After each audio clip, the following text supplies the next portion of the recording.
खुलुमबाय बडलेण्ड इंखं टेलिभिजननि स्टुडियोआव आं मिथिंगा बसुमतारी दा समाव फोसावनो लादों मोनसे भिडिअ रेकर्ड बियो जाबाय भारत हादरनि राजथावनि दिल्ली नोगोरमायाव थानाय दिल्ली नोगोरमा दुलाराय बर' फरायसा आफादनि बिथिंनिफ्राय दैथायहरनाय भिडिअ रेकर्ड बेयाव दं मिरु दुलाराय बर' फरायसा आफाद एबा एबसुनि बेरेखायै दिल्ली नोगोरमा दुलाराय बर' फरायसा आफादनि बिबानगिरिमोननि खुद्रिनाय बानबुंथि बे भिडिअ रेकर्डनि गेजेरजों दिल्ली नोगोरमा दुलाराय बर' फरायसा आफादखौ मिरु एबसुआ जेबो सावरायनाय गैयालासेनो सिफायनानै हरनायनि अजद होनाय जादों। मुंख'नो गोनांदि थांनाय सप्तायाव दिल्ली नोगोरमा दुलाराय बर' फरायसा आफादनि आफादगिरि माइदां बसुमतारीआ क'क्राझाराव मोनसे खौरांगिरि मेल हांख्रायनानै खौरांगिरिफोरनि सिगाङाव बुंदोंमोन दि दिल्ली नोगोरमा दुलाराय बर' फरायसा आफादनि मावफुं आफादनि बुब्लिया थुंगेबाय हिसाबै गोदान मावफुं आफाद दानानै होनो थाखाय थांनाय 2018 इं मायथाइयावनो मिरु एबसुखौ खावलायदोंमोन। नाथाय मिरु एबसुनि दैदेनगिरिमोना दिल्ली नोगोरमा एबसुनि मावफुं आफादखौ जेरै दं बेबायदिनो दोननानै खामानि मावबाय थानो बोसोन होदोंमोन। मिरु एबसुनि बोसोन बिथा लानानैनो दा समसिम दिल्ली नोगोरमा एबसुआ खामानि मावबाय दंमोन होननानै बानबुंथिदोंमोन माइदां बसुमतारीआ। माइदां बसुमतारीआ अजद लाबोनाय बादि मिरु एबसुआ दिल्ली नोगोरमा एबसुनि दैदेनगिरिमोनजों जेबो रायज्लायनाय गैयालासेनो बावैसो सान आगोलाव मोनसे नटिस एबा फोसावलाइनि गेजेरजों दिल्ली नोगोरमा एबसुखौ मिरु एबसुआ सिफाय हरदों। बे हाबाखौ दिल्ली नोगोरमा एबसुआ मानिनो हाया होननानै बानबुंथिदों आरो गोख्रोङै सोंखारिदोंमोन। बडलेण्ड इंखं टेलिभिजनसिम दैथायहरनाय भिडिअनि गेजेरजों दिल्ली नोगोरमा एबसुनि गुबुन गुबुन दैदेनगिरिमोना मिरु एबसुआ दिल्ली नोगोरमा एबसुखौ सिफाय हरनायनि सायाव खुद्रिनाय फोरमायदों। भिडिअ रेकर्डखौ जेरै दं बेबायदिनो फोसावनो लानाय जाबाय।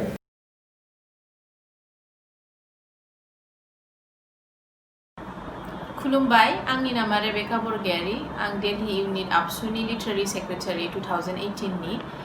आङो दिल्लीयाव थानाया 9 इयार्स जाबाय 2011 निफ्राय आरो आङो बे इउनिटआवहाय एज ए आबसु मेम्बार आरो as a union body member आङो पार्टिसिपेट खालामबोनो हादों इन माय 9 इयार्स अफ दिल्ली लाइफ। दिनै जोङो बे साननैसो सिगां मोनसे प्रेस रिलिज हगारदों उर्खाव बर'आ जाय जोंनि दिल्ली इउनिट आबसुनि भाइस प्रेसिडेन्ट तो बेनि जे मोनसे एलिगेशंस आरो चार्जेस जोंनि फारसे होदों बेखौ एड्रेस खालामनो जोङो दिल्ली एक्जिकिउटिभ मेम्बार्सफ्रा दिनै बे भिडिअजों फारियै जों बे इस्युखौ एड्रेस खालामलांगोन। जोङो गासै 25 जन मेम्बार्स बे 25 जन मेम्बार्सआवहाय 19 जन एक्जिकिउटिभ मेम्बार्स आरो 6 जन एडभाइजारि बडी दङमोन। दा आं मोननैसो खोथा रायलायग्रोनो सानदों बेनो जाबाय सिगाङावहाय उर्खाव बर'आ बुंदों जे जोंनि गेजेरावहाय 18 नभेम्बरावहाय मोनसे राउन्ड टेबल इन्टेलेक्चुएल डिस्काशन जादों। आं बुंनो सानो उर्खावखौ जे नों जे इन्टेलेक्चुएल डिस्काशननि मिनिंखौनो नों बुजिया बिकज जेराव जों माइदांजों आंजों जों बे जे इन्टेलेक्चुएल डिस्काशन नोंनि आन्डारस्टेन्डिंआव जों थांदोंमोन बे मोनसे इन्टेलेक्चुएल डिस्काशन नङामोन। जों हाबनाय लोगो लोगो जेरा बे सेन्ट्रेल आबसुनि मेम्बार्सफ्रा जोंजों फैयो लोगो हमफैयो फार्स्ट स्टार्टिं जागायजेननायनिफ्रायनो बिसोरो जोंजों मोनसे रुड बिहेवियर रुड वर्डजों जोंखौ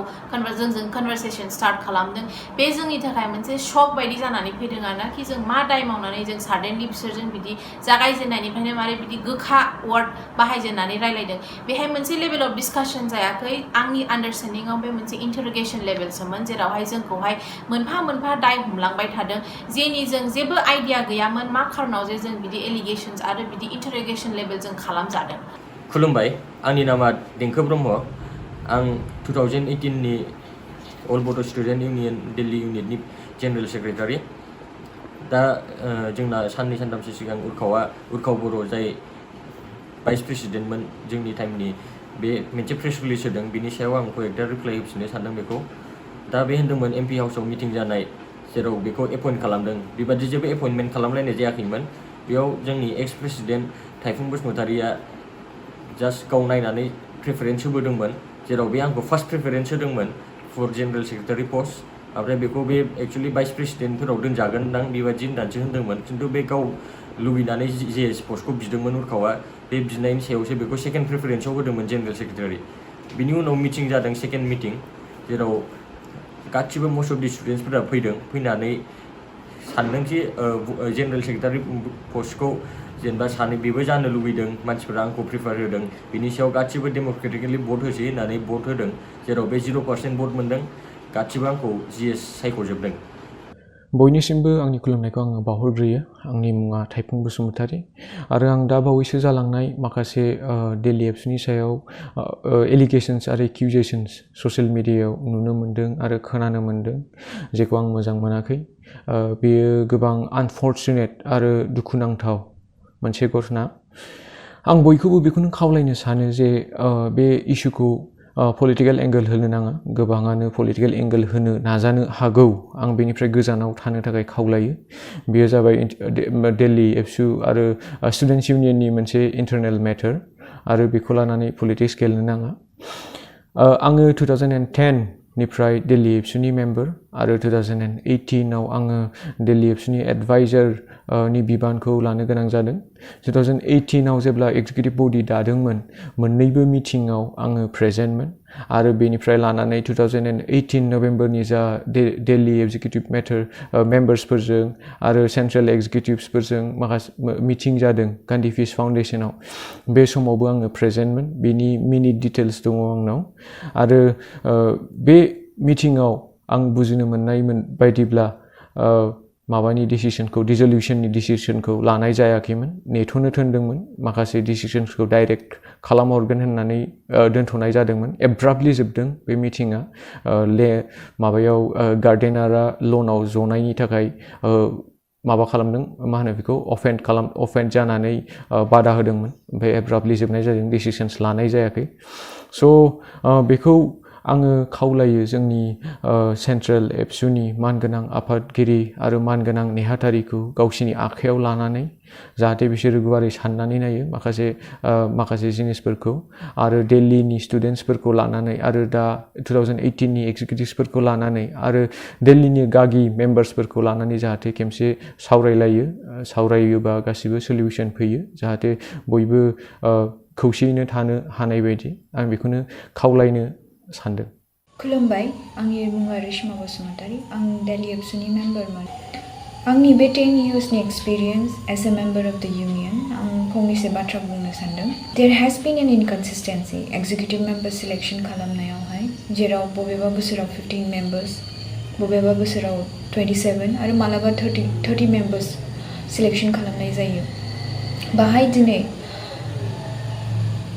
उर्खाव बर'आ मानो 2018 नि एक्जिकिउटिभ मेम्बार सिलेक्शन खालामनायखौल' रायखांखो गासिबो स्टुडेन्टसफ्रा जाय दिल्लीयाव थानाय बयबो मिथिखागौ आरो मोनदांखाबोनाय जे स्टुडेन्टस मबिलाइजेशना बेसेबां गोब्राब बयबो स्टुडेन्टसफ्रा दिल्लीनि पार्ट जायगायाव थायो बेनि थाखायनो मालाबा टाइम आरो गोजान ट्राभेल खालामनांगौनि थाखाय माखासे प्रग्रामफोराव पार्टिसिपेट खालामफैनो हाया आरो माखासेफ्रा सफैबाबो एक्जिकिउटिभ मेम्बार जानो रेडि जाया सेम बिदिनो अथ टेकिं सेरेमनियाबो कन्सिस्टेन्टलि जाबोनाय नुवाखै आं बबेबा बोसोराव जायो बबेबा बोसोराव जाया ओंखायनो आं उर्खाव बर'नि बिदि एलिगेशन्स खालामनायफोरखौ आं गाहाम मोनाखै आरो बिनि पार्टिकुलारलि 2018 नि एक्जिकिउटिभ मेम्बार्सफोरखौ पइन्ट आउट खालामनानै रायलायनायखौबो आं भुल मोनदों आरो बिनि सायाव आं होननो सानोखि एक्सपिरियेन्स लेभेल बे होनदोंखि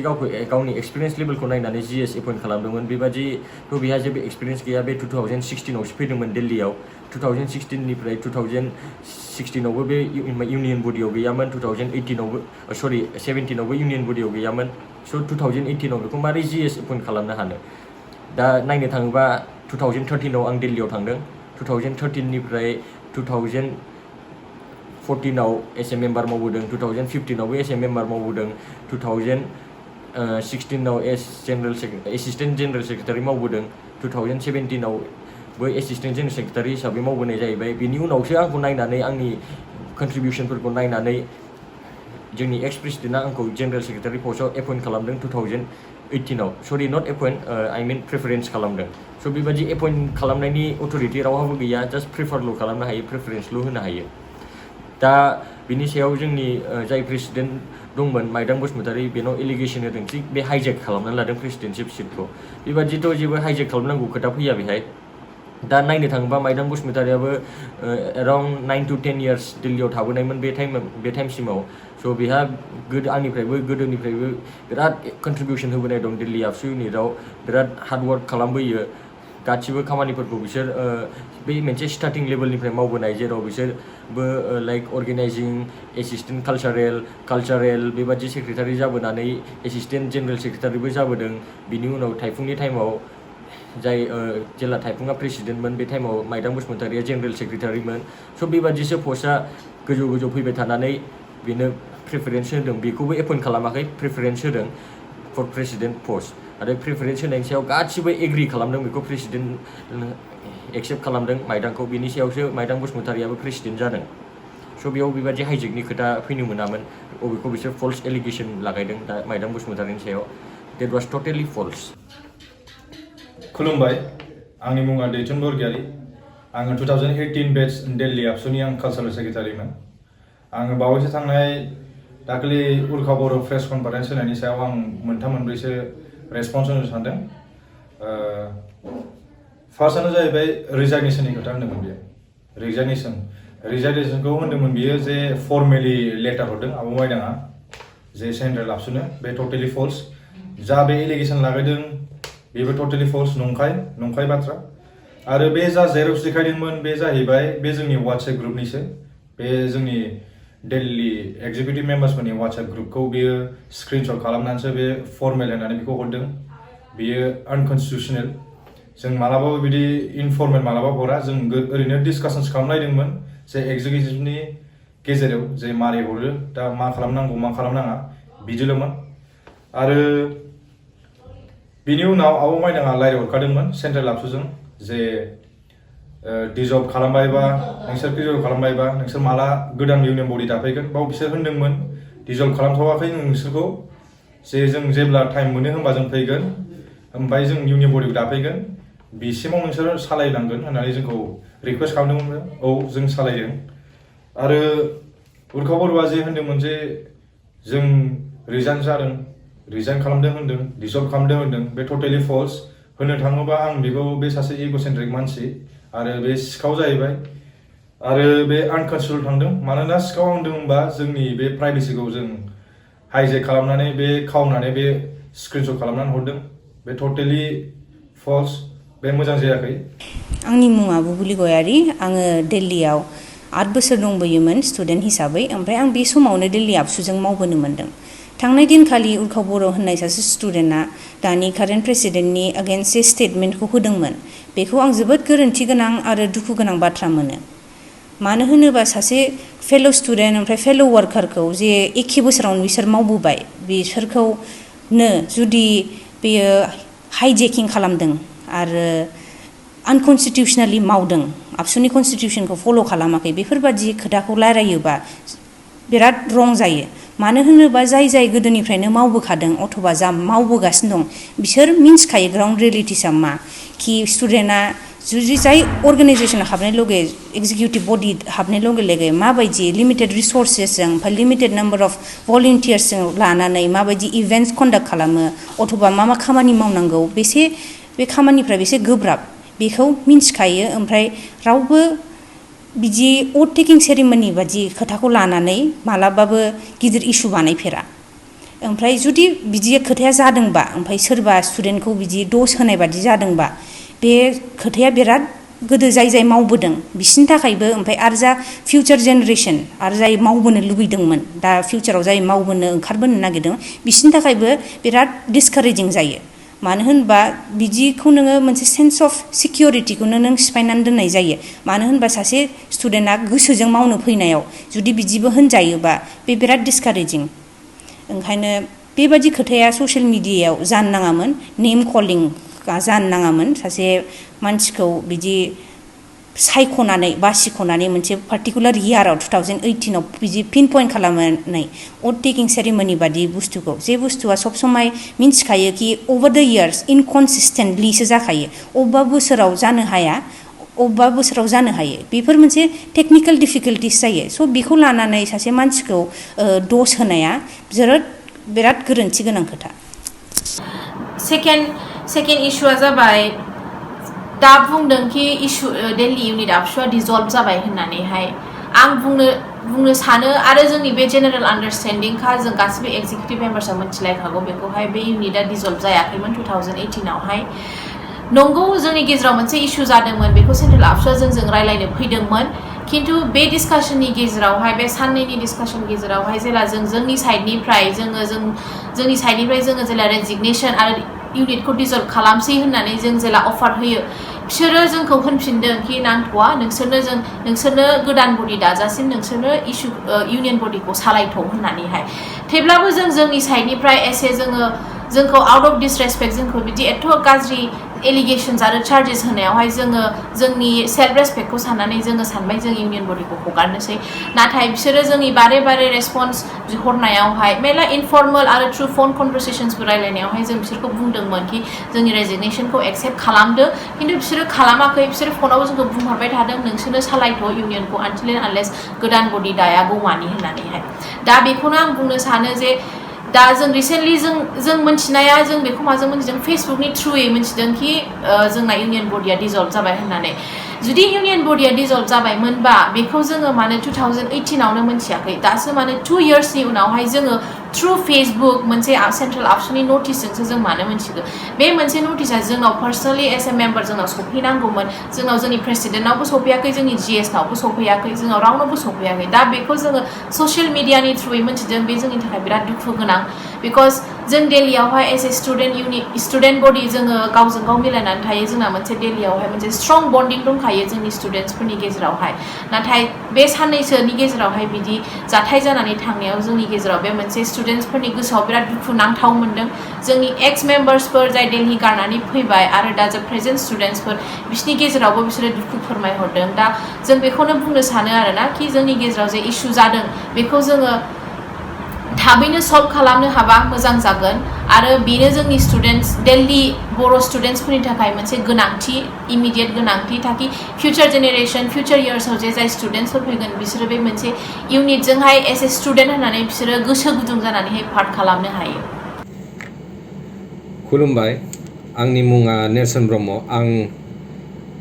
दिल्ली एबसुनि एक्स एग्जिकिउटिभ मेम्बारमोन 2014 समनि दिल्ली एबसु आरो सेन्ट्रेल एबसुनि गेजेराव जे इसु जादों बे मोनसे इन्टारनेल मेटार आरो बेखौ लानानै पलिटिसाइज खालामनो नाङा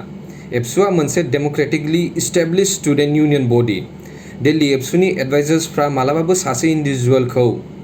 फर द पार्टिकुलार पोस्ट बा बिबाङाव डाइरेक्ट प्रप'जल होनानै एपइन्ट खालामनो हाया इट्स आनकनस्टिटिउसनेल सासे इन्डिभिजुवेला एडभाइसखौ प्रप'जल होनना मिस इन्टारप्रिटेसन खालामनो हायो I repeat मिस इन्टारप्रिटेसन खालामनो हागौ दिल्ली एबसुनि एडभाइजार्सआ कम्पिटेन्ट अथरिटि नङा प्रप'जल होनो to an individual as per the constitution of ABSU chapter 11 election लोगोसे आं होननो सानो दिल्ली एबसु प्रेसिडेन्टनाव अथरिटि गैया होल इउनियन बडिखौ डिजल्भ खालामनो but as individual he or she can formally resign as per the constitution of ABSU Chapter 8 Power and Duties of President read with Annexure to Order of Dissolution form. Finally, I request Central ABSU President Dipen Boro and General Secretary Lawrence Islari to take the matter in hand and redress the issue on urgent basis. Thank you. Gazantang. नैबे जाहैबाय Facebook पेजमोन जेराव सरन्जय ब्रह्मआ remove खालामो ओमफ्राय सासे बिश्वजित नार्जारी होननाय जाय फ्रेशार बेखौ admin खालामनानै गाव एडमिन जानानै थानानै हाइजेक खालामो बे पेजखौ आरो बिसोर होनदों बेखौ रिमुभ खालामनाया बै 2018आवनोमोन नैबेखौ नायदो 24 फेब्रुवारि 2020आव बे रिमुभ खालामदों कयेकजन एडिटर लास्टआव नुगोन माइदां बसुमतारी जाय एडमिन दंमोन बेखौबो रिमुभ खालामदों स' like this was without notice दा आं बेखौ कुइसन खालामनो सानो आरोना कि बे एक्स प्रेसिडेन्ट जाय दंमोन सरन्जय ब्रह्म बेनो सोर अथरिटि होखो जाय मानसिया अलरेडि 4 इयार्स एगो दिल्लीखौ गारनानै फैखाबाय बे मानसिनो सोर अथरिटि होखो सोर बे जे राइट्स होखो कि बे जाय जों प्रेजेन्ट एक्जिस्टिं मेम्बार्स दंमोन जोंखौ रिमुभ खालामनो बे मोनसे अफिसियेल पेज अल बड' स्टुडेन्ट इउनियन दिल्ली अफिसियेल पेजाव जों एडमिनबो दंमोन जोंखौ एडमिनफोरखौनो रिमुभ खालामनानै बे पेजखौ हाइजेक खालामनायनि थाखाय आरो गाव सालायगासिनो दं दा एस एन एडमिन बेखौ सोर अथरिटि होखो आं मिथिनाय मथेथ' बेहा रावबो बेबायदि अथरिटि होनो राइट्स गैया हेलो एभ्रिवान आंनि मुङा निउटन मुसाहारि मानो 2015 निफ्राय लानानै 2018 सिम आङो दिल्लीयाव प्रेजेन्टमोन आरो आबसुनि मोनसे एक्टिभ मेम्बार हिसाबै आंबो मावफानो मोन्दों आङो आरो जों बहुत से खामानि जों ज' मावनो मोन्दों जेनेबा होनोबा द 10 प्रेसिडेन्ट 2015आव जेब्ला फैदोंमोन होनबा गोदान प्रेसिडेन्टआ थाइफुंमोन आरो बिनि लोगोसे आरो को एक्टिभ मेम्बार्सफोर दंमोन माइदांमोन आरो माखासे रिस्मा देंखो गासैनिबो नामखौ लाजोबनो हाला आं मानोना गोबाङानो एक्टिभ मेम्बार दंमोन आरो माखासे बुंनो थाङोबा दा गासै नामखौबो आं लानायनि बिदि माबा गैथ'आ खिन्थु आं रिसेन्टलि जे जानाय जाथायफोर भिडिअ बेनि बिसय आं माबाफोर बुंनो सानदों आरो दिल्लीनि जे बडि फर्मेशन दङ दिल्लीनि जे बडि फर्मेशन दङ बे बडि फर्मेशना उइथिन द पिपल जों डिसकास खालामनानै जों सेलेक्ट खालामो on the experience basis in a sense like जायफोरा बे बोसोराव फैनाय दिल्लीयाव फैनाय साप'ज 2020आव फैनाय बिसोरखौ साफा सानैखौ जों मा खालामो जों बिसोरनो जेनेबा एक्जिकिउटिभआव होयो ताकि बिसोर रोंलांथों ओमफ्राय जेनेबा बाय नेक्स्ट इयार बा आफ्टर 2 years बिसोर मोनसे पस्ट लायो मोनसे पस्ट लाबा मा जायो बिसोरना जेनेबा बिसोरो अलरेडि गोरोंखा थ' अलरेडि गोरों जेब्ला जायो बिसोरो होमबा बिसोरो बे मोनसे पर्टफलिअखौ लायोबा बिसोरनि थाखाय इजिसिन जायो साबसिन जायो माबा हेन्डेल खालामनो थाखाय सिचुवेसनखौ थ' बे हिसाबाव बे बेसिसाव जोङो माबाखौ फसंनाय जायो आबसु बडि फर्मेशन खालामनाय जायो आरो आबसु बडि फर्मेशननि जेब्ला खोथा फैयो आबसुनि बडि फर्मेशनखौ जोङो ज'नो मिलायनानै खालामो बियो जास्ट मा जोङो जेब्ला मालायनि जायगायाव बाहेरानिफ्राय थाङो दिल्लीयाव बा ज' जालायनानै हानानै जोङो गावबा गाव बर' सेंग्राफोर बा सिख्लाफोर जोङो ज' हेल्प खालायसो जोङो बे मोनसे बडि फर्मेशन खालामो जेनेबा रावबो आन्दाया हजों थांनानै आरो दा सेन्ट्रेल आबसुनि बुंनो थाङोबा बहुत से केसेस दं जेराव सेन्ट्रेल आबसुआव इनभल्भ जानांगौ समाव इनभल्भ जायाखै बे रन्जिता मार्डार केस जेब्ला रन्जितानि मार्डार केस जादों अब्लाबो बे केसखौ जों लानांगौ दरकार गैयामोन जेब्ला जों लानांगौ दरकार गैयामोन होनबा बे समाव एक्टिभ मेम्बारफोर दंमोन एक्टिभिस्ट मेम माया ओमफ्राय सासे प्रफेसर दंमोन ओमफ्राय बिसोर सानैया जेरैबायदि जोंखौ हेल्प खालामदों बै समाव रन्जिता मार्डार केसआव बे समाव बिसोर बुंगलायनाय जादों नोंसिनि बर' लिडार्सफोरा आबसुनि लिडार्सफोरा अबाव थांखो होमबा बे समसिमबो आबसुआ जेबो इन्डल्ज जायाखै सेन्ट्रेलनि आबसुआ जेबो इन्डल्ज जायाखै बे प्रब्लेमावबो खिन्थु मोनसे खोथाया दिनै बिसोरो बेफोराव इन्डल्ज जानो हायाखै जेबो सिचुवेसनखौ लायाखै खिन्थु बे समावबो बडि फर्मेशना बेबायदिनो जानाय कि बडि फर्मेशनखौ जों ज' जानानै जों मोनसे रुम आंनि रुमनि सायावनो जायोमोन माखासे माबाफोरा मिटिंफोरा कन्डाक्ट खालामनाय जायो टेरेसावनो आरो बावनो जों बडि फर्मेशन खालामोमोन जों जेब्ला बडि फर्मेशन खालामो ओमफ्राय जों सायख'यो अब्लासो सेन्ट्रेलनिया फैनानै सिनायफैयो कि हमुका जेनेबा आबसुनि प्रेसिडेन्ट जुदि जों नङाबालाय सेन्ट्रेलनि मानसिफोरालाय खैजनथ' दिल्लीनि थानाय स्टुडेन्टसफोरखौ सिनायो ओमफ्राय आङो ओंखायनो बेफोरखौ होल सिचुवेसनखौ सिनारिखौ नायोबा आङो जे एलिगेशन्सफोर नांदों एलिगेशन्सफोर जे जादों जे टार्गेटेड जादों आं बेफोरखौ नायोबाथ' नै most of the people are at hmm most of the people जायफोर एक्जिकिउटिभफोर बिसोर न'आव दं थ' न'आव दंस्लाय माबोरैथो बिदि सोलायनो हाखो सिगांहाय एसेग्राब इनभल्भमेन्टफोर जायाखै दा रिसेन्टलि बे केसखौ जेनेबा बोरै जाखो नों हेल्प खालामनो नों बे समाव नों बडिखौ डिजल्भ खालामालासिनोबो नों मानसिखौ हेल्प खालामनो हायो मानोना जों आरो मा होनबावनो आं बेसेखौनो होननानै फोजोबनो सानो कि बे इस्युखौ मोजाङै एक्सुवेलि गासिबो ज'नो डिसकास खालामनानै बे इस्युखौ माबा खालामबा मोजां आरो ज'नो मोजाङै रिजल्भ खालामलायोबा मोजां मानोना जों ज' मावबोनाय मानसि आरो दिनै जों गावबा गाव जों जुदि एलिगेशन्स लागायलायोबा बे गाज्रि जागोन आरो जुदि बे एथ' एक्टिभ मेम्बार मोनबा आंनाव मोनसे प्रुफ दंबावो बे गावनि दाख्लिनि प्रेस रिलिजाव होनदों फ्रेसार्सआ जादों माबायाव नभेम्बराव जादों होनदों आइ एम सरि टु से डेट बाट नाथाय फ्रेसार्सआ जादोंमोन जोंना माबायावसो 28 अक्ट'बर बेखौ अल बर' स्टुडेन्ट इउनियन दिल्ली इउनिटनि पेजआवनो फट'फोर आपल'ड खालामनाय दं फ्रेसार्स इनभिटेसन होनाय दं बेयाव रायजोफोरा नायनो हागोन गासिबो नुगोन प्रुफखौ 28 अक्ट'बर 2018आव जादोंमोन जोंनि फ्रेसार्सआ आरो बिनि सायाव बे होनदों कि 23 अक्ट'बर ना 24 अक्ट'बर बेबायदि अक्ट'बर मान्थआव फार्स्ट मिटिंआ जादों होन्दोंमोन एमपि हाउसआव फार्स्ट मिटिंआ 23 सेप्टेम्बर 2018आवसो जादोंमोन बे आफ्टार मिटिंनि फट' लानाय दं जोंनाव डेटखौ नुगोन गोजौआव 23 सेप्टेम्बर 2018आवसो जादोंमन आरो बिनि उनाव जाय सेकेन्ड मिटिंखौ बे होनदों नेक्स्ट डेआव जादों सेकेन्ड मिटिंआबो नेक्स्ट डे जायाखै बेदिनो 5-6 डेज जादोंमोन सेकेन्ड मिटिंनि डेटनिबो फट' दंमोन आंनाव स' बे फट'खौबो आं देखायनो हायो सेकेन्ड मिटिंआ जाहैदों जोंना 29 सेप्टेम्बर 2018आव which is 23निफ्राय 29 6 days आफ्टर 6 days जादों सेकेन्ड मिटिंआ स' जुदि बे एथ' एक्टिभ मेम्बार मोनबा बे डेटफोरखौ एटलिस्ट डेटखौ एक्जेक्ट होनाबाबो मान्थखौथ' एटलिस्ट एक्जेक्ट होनो हानांगौ बे मान्थखौनो एक्जेक्ट होनो हायाखैबा बे मारै बेबादि एलिगेसन लागायनो बेबायदि एलिगेसन होनानै गावखौ एथ' एक्टिभ मेम्बार होननानै लानो हाखो थ' आं होनोखि उर्खाव बर'आ सासे थगायसुलासो बेखौ थगायसुला होननायनिबो रिजन दं जुदि बे दाख्लै प्रेस मिटआव एथ' खोथा होनदों बे कनस्टिटिउसननि खोथा लानानै बुंदों आबसु कनस्टिटिउसननि खोथा लानानै रायलायदों लेखा लानानै रायलायदों बे आबसु कनस्टिटिउसननि बे होनदोंखि रेकर्ड थानांगौ मिटिंफोराव मिनिट्स लिरलायनांगौ मानांगौ होनदों जुदि एथ' बेबायदि कनस्टिटिउसनलि थांग्रा मानसिमोनबा गावहा माथो बेफोर डेट मान्थफोरखौनो गोसोआव थायाखि अबे मिटिङाव अबे मान्थआव जादोंमोन अबे डेटआव जादोंमोन मिटिं डेटफोरखौथ' बाद दोनबावदो फ्रेसार्सखौनो बे नभेम्बरावसो जादों होन्दोंमोन गावनि प्रेस मिटआव जेराव जोंनि फ्रेसार्सआ 28 अक्ट'बर 2018आवसो जादोंमोन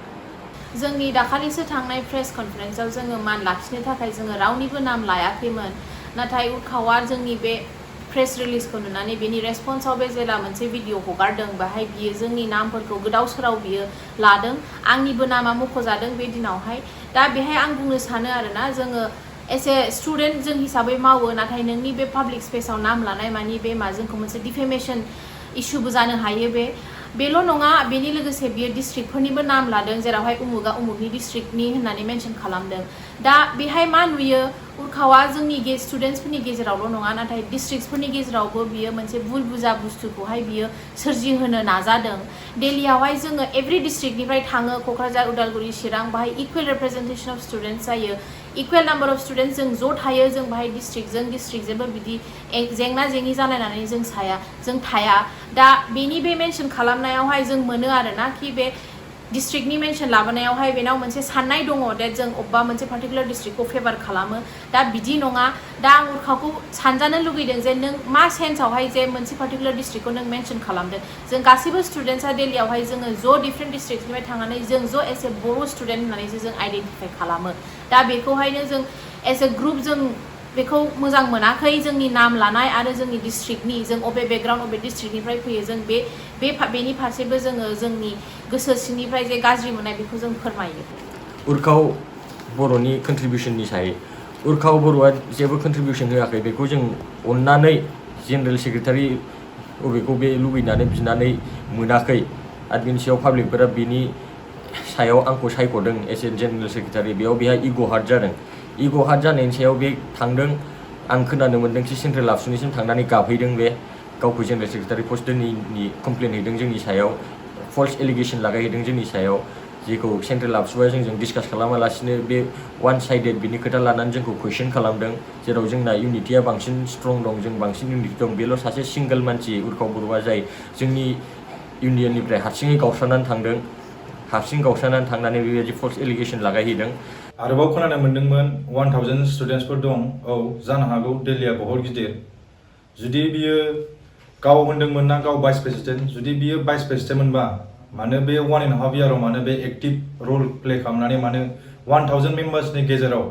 1000 स्टुडेन्टसफोरनि गेजेराव मानो 27 जन एक्जिकिउटिभ मेम्बार्सखौ मानो दानो हायाखै आरो सेन्ट्रेल आबसुजों ज' लोगो जानानै मानो हजों मबिलाइज खालामायाखै 1000 स्टुडेन्टफोरखौ आं बेबो होननो सानो बे बिराद गिदिर मोनसे कुइसन आरोबाव 1000 स्टुडेन्टखौ मबिलाइज खालामनांगौआव बिराद खस्थ' जायो जुदि बिसोर खालामनो हायो होन्दोंमोनब्ला मानो एक्जिकिउटिभ बडि दिनैसिम मोजां गैया मानो दानो हायाखै खुलुमबाय आंनि मुङा देबदयाति नार्जारि आं 2018नि दिल्ली एबसु इउनिटनि फाइनान्स सेक्रेटारि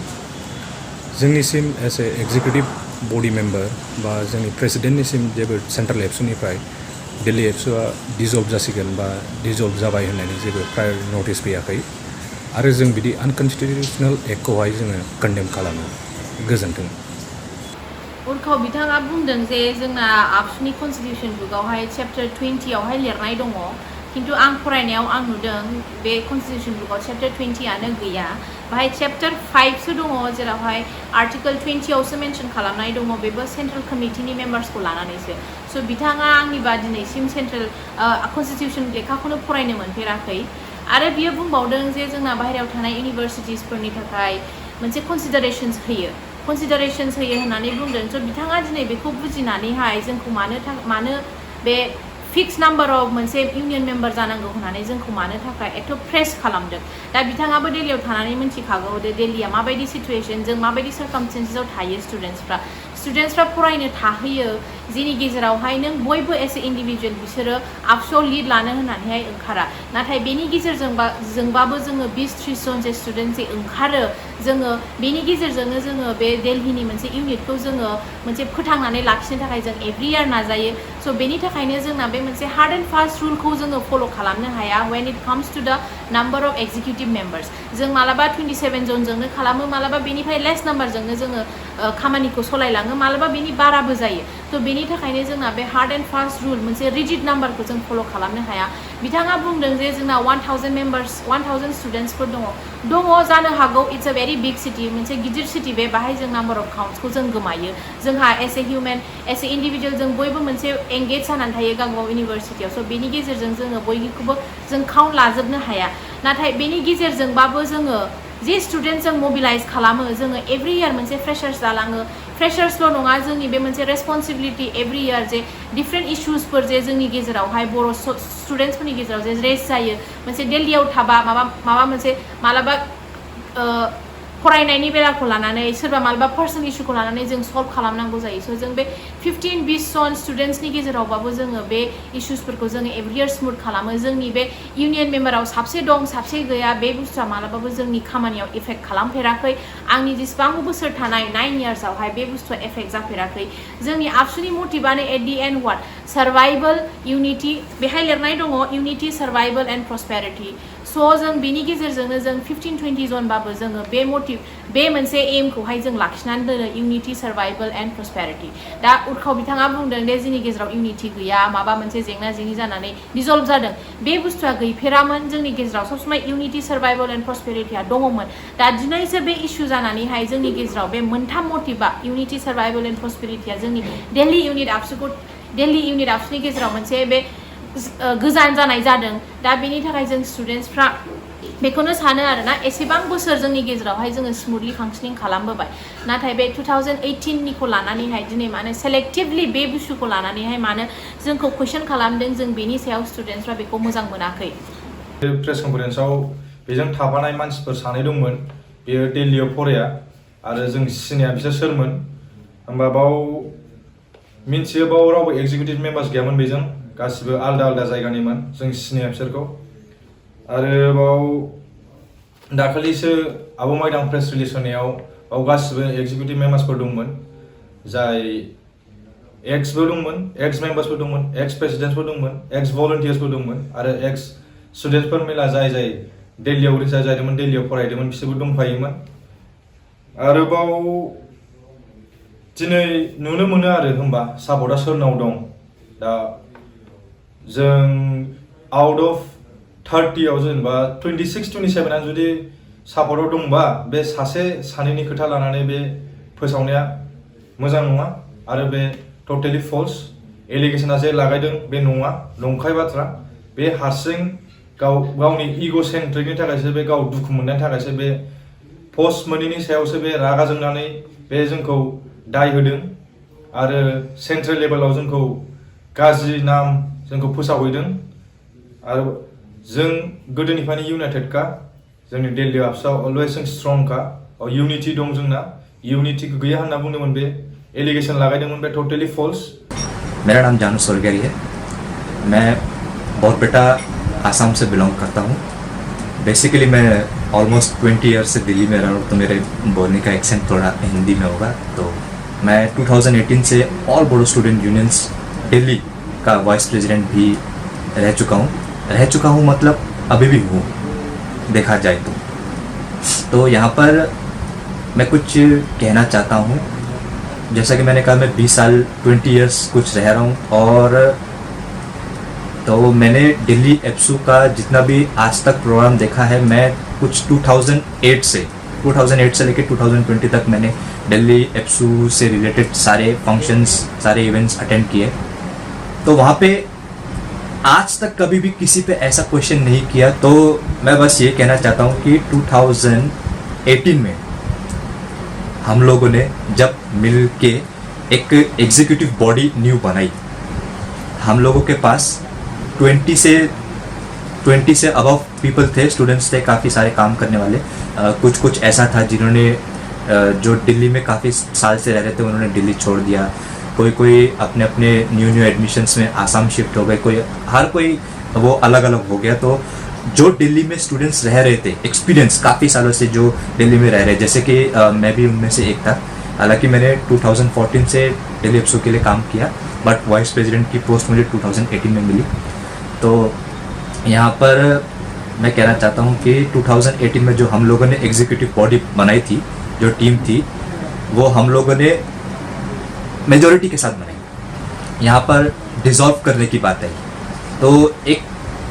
एप्लीकेशन मैंने देखा था कि फेसबुक पे पोस्ट हुआ जहाँ पर लिखा गया था कि मिस माइदांग बसुमतारी द्वारा डिसॉल्व किया गया। बिल्कुल नहीं, हम लोगों ने डिसॉल्व करने की कोई भी बात नहीं की थी। हम लोगों ने एक रेजिग्नेशन लेटर लिखा हुआ था, बस हम लोगों ने उसका परमिशन मांगा सेंट्रल एप्सू से। तो जहाँ तक मुझे बताया गया कि सेंट्रल एप्सू से उन्होंने हम लोगों को रिज़ाइन देने के लिए भी नहीं कहा था। जब रिज़ाइन देने की बात नहीं कही तो उस पोस्ट में माइदांग बसुमतारी द्वारा डिसॉल्व टीम कैसे हुई, ये मेरा सबसे बड़ा क्वेश्चन है। डिसॉल्व कैसे हुई? आरो मोनसे खोथाबाव जेराव जोंखौ बुंदों जे कि जों 2019 आव मानो फ्रेशार्सखौ खुंनो हायाखै। जेला 2019 नि गोदान सेसना स्टार्ट जादों, जेला स्टुडेन्टसफ्रा गोदान एडमिशन लाफैदों, बे समावबो जोंनि एक्जिक्युटिभ मेम्बार्स प्रेसिडेन्टनिफ्राय फन कल थांदोंमोन बिसिनाव कि जों फ्रेशार्सखौ खुंनो ना खुङा, बिकज स्टुडेन्टसा जेला गोदान सफैयो होमबा बे टाइमावनो जोङो फ्रेशार्सखौ खुंनांगौ जायो। नाथाय बे समावबो बिसिनिफ्राय जोङो जेबो क्लियार काट एन्सार मोनैयावहाय जोङो बे इनिशिएटिभखौ जों आवगायनो हायाखै। बिसिनिफ्राय जों मोनसे क्लियार काट डिरेक्शन मोनाखै आरो जेराव जोंखौहाय बिसोरो बिराद एलिगेशन्स होखाबाय 2018 आव। स' बेखौ साननानै जोङो 2019 आव जुदि जों फ्रेशार्स खुङोबा जोंनि फारसे मा रिपारकाशन्स जागोन बिसिनि साइडनिफ्राय, बेफोर खोथाखौ जोङो साननानै जोङो बे फ्रेशार्स खुंनायखौबो जोङो दोनथ'नाय जादों। आरोबाव आं होनो सानो बे दाखालि 4 जुलाइ 2020 आव जे सेन्ट्रेल आबसुआ थ्रु फेसबुक मोनसे लेटार पोस्ट खालामो, बिनि उनावसो जों मिन्थियो जे जोंना दिल्ली इउनियना 2018 बेचना डिसल्भ जाबाय होननानै। आरो जों बेखौ मिन्थिनानैसो जों 7 तारिखआव मोनसे प्रेस रिलिज लायो आरो बिनि उनाव जों लोगोसे मोनसे